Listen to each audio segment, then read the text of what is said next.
Good afternoon to all. জয়জয়তে আপোনালোক আটাইলৈকে মোৰ আন্তৰিক ধন্যবাদ আৰু নতুন বছৰৰ শুভেচ্ছা জনাইছো।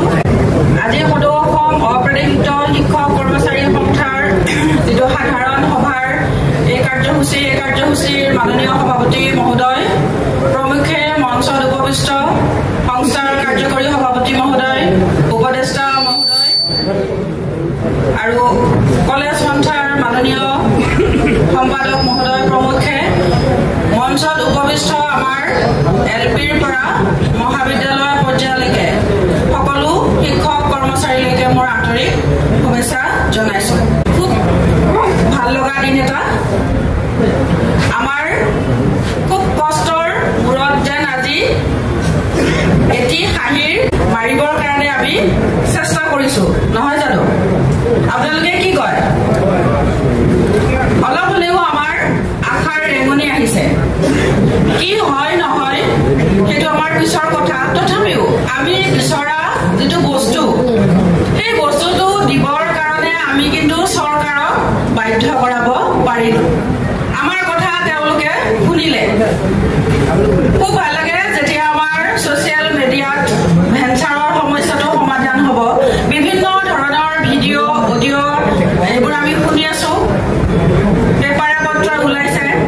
আৰু অসমৰ ৰাইজ অন্তত আমাৰ প্ৰতি খুব সহৃদয়বান হোৱা যেনো লাগিছে যে আমাক যিসকলে অপ্ৰাদেশিত শিক্ষক কৰ্মচাৰী সংস্থাক অৱহেলাৰ দৃষ্টিৰে চাইছিল,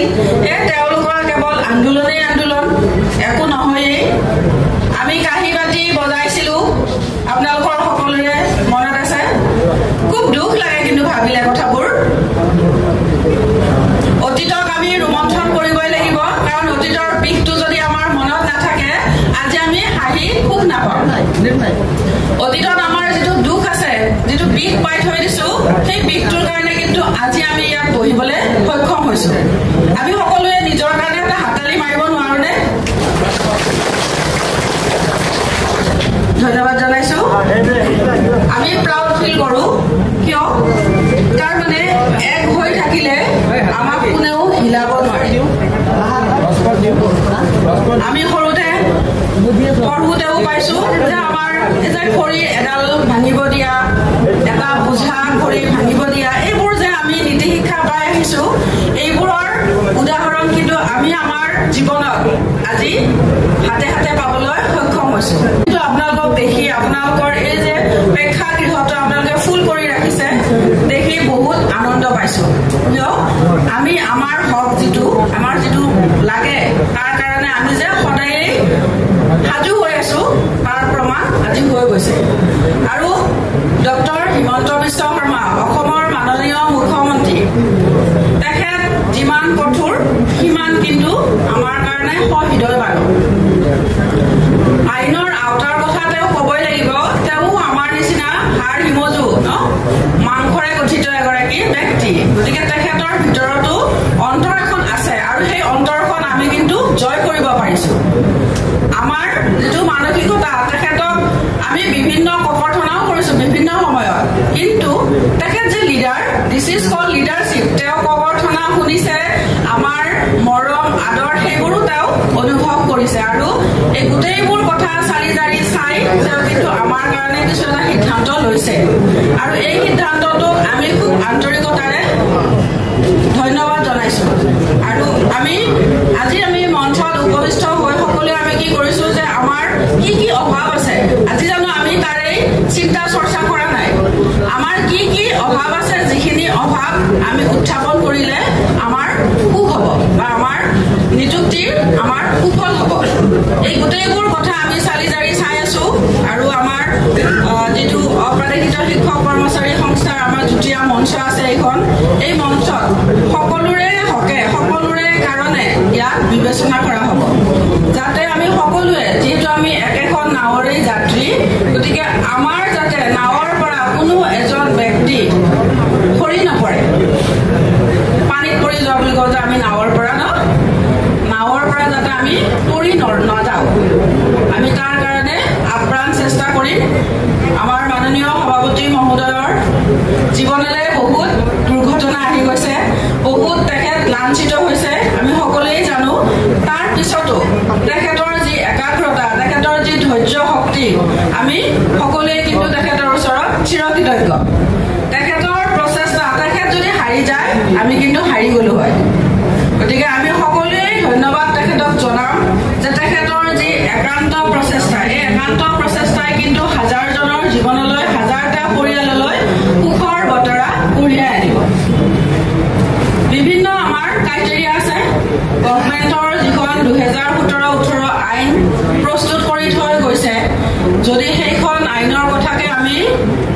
একানপতীয়াকৈ আমি ভাবি থাকো তেতিয়াহ'লে আমি য'ত আছো ততেই থাকিব লাগিব কিন্তু আমাৰ সংস্থাৰ জৰিয়তে আমি কি বিচাৰিম যে সেই যিখন এক্ট আছে আইনখনৰ পূৰ্ণ সংশোধন আৰু পূৰ্ণ সংশোধন যদি কৰিব নোৱাৰে মাননীয় মুখ্যমন্ত্ৰী মহোদয়ে এই সমস্যাটো অবিৰতভাৱে আকৌ ৰাখি থৈ যাব গতিকে আমি ভাবিছো যে আমাৰ যিটো 15 ফেব্ৰুৱাৰীৰ ভিতৰত আমাৰ প্ৰতিবেদন আমাৰ কেবিনেট সংস্থাটোৱে কেবিনেট যি তিনিগৰাকী ব্যক্তিৰ কমিটিখন আছে সেই কমিটিয়ে নিশ্চয় আমাৰ হকেই তেওঁলোকৰ প্ৰতিবেদন আগবঢ়াব আমি সকলোৱে আগ্ৰহী আমি খুব সুন্দৰভাৱে আমাৰ সকলোৰে সমস্যাবোৰ মষিমূৰ হোৱাকৈ আমি তেওঁলোকক প্ৰতিবেদন আগবঢ়াম মই LPৰ পৰা একেবাৰে জুনিয়ৰ কলেজ পৰ্যন্ত একো কথা নকওঁ কিয়নো সেই কথাবোৰ আলোচনা কৰিবৰ কাৰণে বিতংভাৱে দৃষ্টি নিক্ষেপ কৰি আছে আমাৰ সভাপতি মহোদয় প্ৰমুখ্যে আমাৰ কাৰ্যকৰী সম্পাদক কাৰ্যকৰী সভাপতি মহোদয় আৰু উপদেষ্টা মহোদয় আমি বিশেষভাৱে আমাৰ মহাবিদ্যালয়ৰ যিটো সমস্যা এই মহাবিদ্যালয়ৰ সমস্যাটোক লৈ আমি আলোচনা কৰিছো কিন্তু আমি গোটেই সংস্থাটোৰ হকে আমি কাম কৰি আছো কিন্তু স্পেচিয়েল যিমানবিলাক বিষয় আছে আমি স্পেচিয়েলি LP স্কুলৰ ভিতৰত সোমোৱা নাই বা হাই স্কুলৰ ভিতৰত সোমোৱা নাই কিয় সেইটো আমাৰ আলোচনাৰ বা আমি চকু দিব পৰা আমাৰ বিষয়ও নহয় আপোনালোকে সকলোৱে জানে যে হায়াৰ এডুকেশ্যন এটা বৰ বেলেগ দিশ যদিও ভেঞ্চাৰত আছো মোৰ নিচিনা প্ৰিন্সিপাল এজনে এতিয়া 2 লাখ প্লাছ তেওঁলোকৰ একাউণ্টত সোমায় পাৰ মান্থ ভাল লাগেনে শুনি আমাৰ কিন্তু দুখ লাগে কিন্তু চেক্ৰিফাইচ ইজ সেম আমি একে নিচিনা আজি মোৰ মহাবিদ্যালয়ত এতিয়াও পৰীক্ষা চলি আছে কিন্তু মই গোটেইবোৰ সমস্যা কেনেকৈ পাৰি কনচিডাৰ কৰিছো মোকাবিলা কৰি মিলাই থৈ মই ইয়ালৈকে আহিছো কিয় এইটো মোৰ আত্মা আছে ইয়াতে মোৰ কথাখিনি ইয়াতে প্ৰয়োজন আছে আজি গতিকে আমি মহাবিদ্যালয়ৰ কাম কাজখিনিৰ ভিতৰতেই সোমাই আছো আমাৰো বিভিন্ন সমস্যা আছে আপোনালোকে সকলোৱে গম পাই আছে আমাৰ যিটো মহাবিদ্যালয়ৰ সংস্থা ভেঞ্চাৰ ডিগ্ৰী এছ'চিয়েশ্যন আছে এই এছ'চিয়েশ্যনটোতো মানে ফাট মেলিছিল কিন্তু আমি সেইটো ধৰি ৰাখিছো কিয় যে আমি যিহেতু মই অল আছামৰ যিহেতু উপদেষ্টা হিচাপে ইতিমধ্যে কাম কৰি আছো আৰু মই ভাবিছো যে সভানেত্ৰী হিচাপে থাকি মই ডিগ্ৰী কলেজখিনিকো এই সংস্থাটোৰ ভিতৰতেই ৰখাব লাগিব নহ'লে আমাৰ শক্তি কমি যাব কাৰণটোৱে হৈছে যে 2006 চনৰ আগৰ NOC থকা প্ৰায় 13খনমান মহাবিদ্যালয় আছে যিখিনি প্ৰায় মেক্সিমামখিনি আপাৰ আছামৰ বা তেনেকুৱা ধৰণৰ কিন্তু সেই মহাবিদ্যালয়খিনি আজি পৰ্যন্ত আমাৰ লগত আমাৰ যিটো এছ'চিয়েশ্যন আছে কোনো ধৰণৰ যোগাযোগ নাই তেওঁলোক আমাৰ উপদেষ্টা মহোদয়ে কোৱাৰ দৰে তেওঁলোক ইতিমধ্যে খাটাং যে তেওঁলোকৰ কলেজ হৈ যাব আমিও খাটাং আমাৰ কলেজো হ'ব কিয় আমাৰ দাবী মানিছে নহয় মুখ্যমন্ত্ৰী মহোদয়ে আমাৰ দাবী মানিছে এতিয়া আমাৰ মহাবিদ্যালয় যিখিনি ৰিমেইনিং কলেজ আছে সেইখিনিও হ'ব তেওঁলোকে আমাক নিবিচাৰিলেও আমাক মুখ্যমন্ত্ৰীয়ে বিচাৰিব কি কয় হয় নহয় আমাৰ লগত যদি স্বয়ং মুখ্যমন্ত্ৰী মহোদয় আছে আৰু তেখেত থকাৰ পিছত আমি আৰু অন্য NOC থকা কলেজক আমি বিচাৰি লাভ নাই আৰু মই আপোনালোকক এটা কথা কওঁ যে মুখ্যমন্ত্ৰী মহোদয় দৰঙলৈ গৈছিল দৰঙৰ পাথৰী ঘাট আপোনালোকৰ আছে কিজানি কৃষক বিদ্ৰোহৰ সেই ঠাইটুকুৰা মনত আছে তাত কৃষক বিদ্ৰোহৰ সময়ত মুখ্যমন্ত্ৰী মহোদয় গৈছিল তেতিয়া আমি গামোচা পিন্ধাই মই আৰু মোৰ মহাবিদ্যালয়ৰ ভাইচ প্ৰিন্সিপাল দুই হাতে দুইজনে গামোচা পিন্ধাই ডিঙিত ধৰি ৰখাইছো মানুহবোৰৰ ভিৰত গুচি যায় নহয় তেতিয়া আমি ক'লো যে ছাৰ মোৰ মহাবিদ্যালয়খন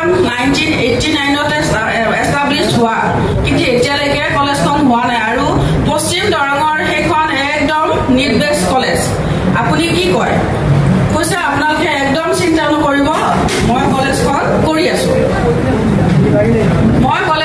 কৰি আছো দেখিছে ফুৰ্তিতে চকী ভাঙি পৰি গ'ল আমাৰ কিমান এক্সাইটমেণ্ট আজি চকী আমি ভাঙি পেলালো নো প্ৰব্লেম আমাৰ চকী এখন ভাঙিছে কিয় আমি এশখন কিনিবৰ কাৰণে আমাৰ সময় আহি আছে আমি এশখন কিনিব পাৰিম আপুনি ভয় নকৰিব গতিকে আমাৰ সুখৰ দিন আহি আছে আমাৰ ভাল দিন সকলোৰে মুখত হাঁহি বিৰিঙিব আৰু আমি আশা কৰিম যে মাননীয় মুখ্যমন্ত্ৰী মহোদয়ে আমাৰ 2017-18 আইনখন